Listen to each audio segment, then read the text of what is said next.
Well, hello and welcome to Fantastic English Fluency Tips and more. With me, I'm Charles, in case you didn't know. Glad you can be here, and I know that you're going to be getting a lot of value out of this session. So let's go right into it. Today we're going to be talking about the words can, could, and able to. By the way, thank you for the new subscribers. Thank you for all of the faithful ones coming back, and I'm glad you're getting value. And you know we're up to 127 today. Hallelujah. Thank you. I'm glad you can be here. I'm glad you can be here. Well, can is often used to express something that you are able to do. You want to use it in a way that you are not boasting, but you're giving information about something you are able to do. So you could say, for example, oh, I can play music. I can dance. I can read very well. But there you see, you don't emphasize, I can read. You say, I can.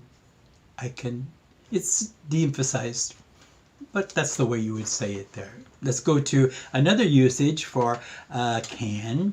We ask it in questions often, right? Can you help me? Can you meet me at 7:30? And if you want, you could put the place there too, right? Can you meet me at the station at 7:30? There, your emphasis on can is a little more clear.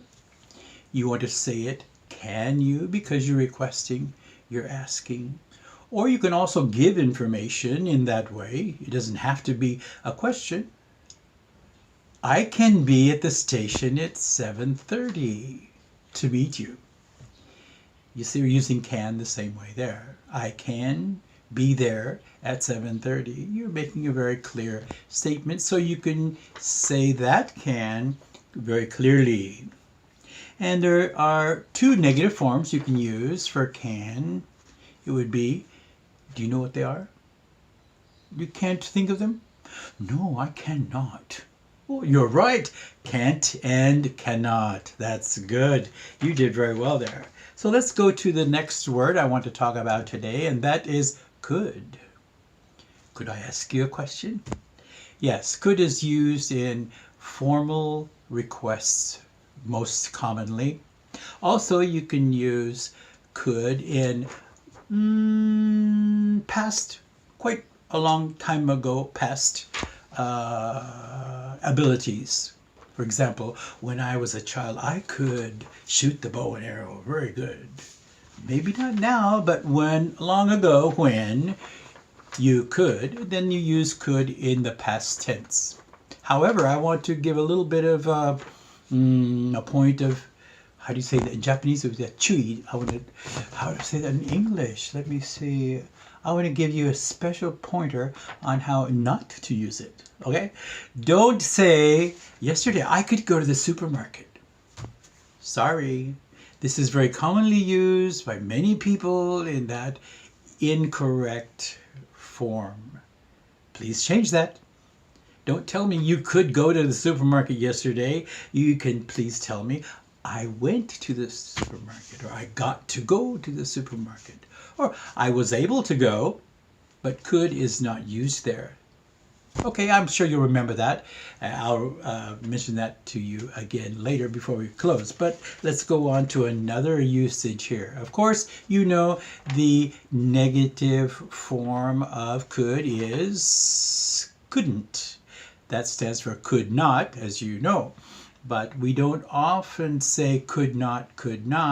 We would most usually use the contracted form, which is couldn't. I'm sorry, I couldn't hear you. Can you say that again? Okay. Couldn't, can.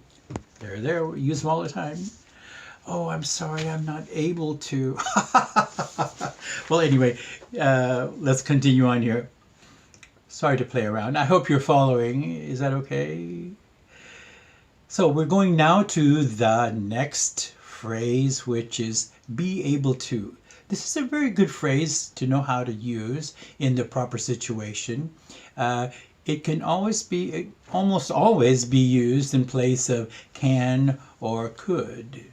I will be able to see you on the next scheduled meeting day. Meaning I could, no. You want to say I'll be able to. I will be able to. Okay. Are you able to write poetry? You see, that means can you? You could also say can you there. But you're wanting to ask politely and inquiringly if someone is able to do something. Say, are you able to? Do you have the time? Do you have the ability to? We use are you able to very commonly, and let's learn how to use that properly, shall we? All right, so let's go over these again. We went over 3 words today. Do you remember what they are? Okay, they are can, could, and be able to. So thanks again for coming, and thank you all for subscribing again. If you have any more questions about how to use can, could, or be able to, please write in the comments below and tell me if you have any other ideas that you'd like to ask about.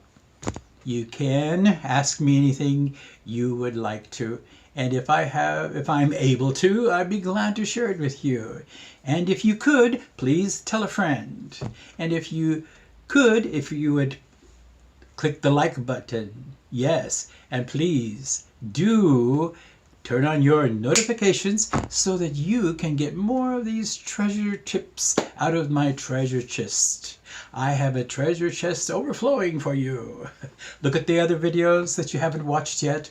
Check for new ones, and you'll be finding tips to help you on your English fluency. And just a reminder, we do have English immersion camps. We're organizing new ones now for maybe adults this time. We have a lot of new ideas for these camps, and so keep checking in for more. And you can talk to me on my blog.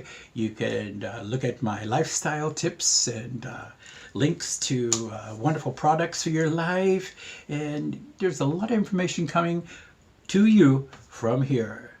So from us with love and excitement for our next video. See you next time.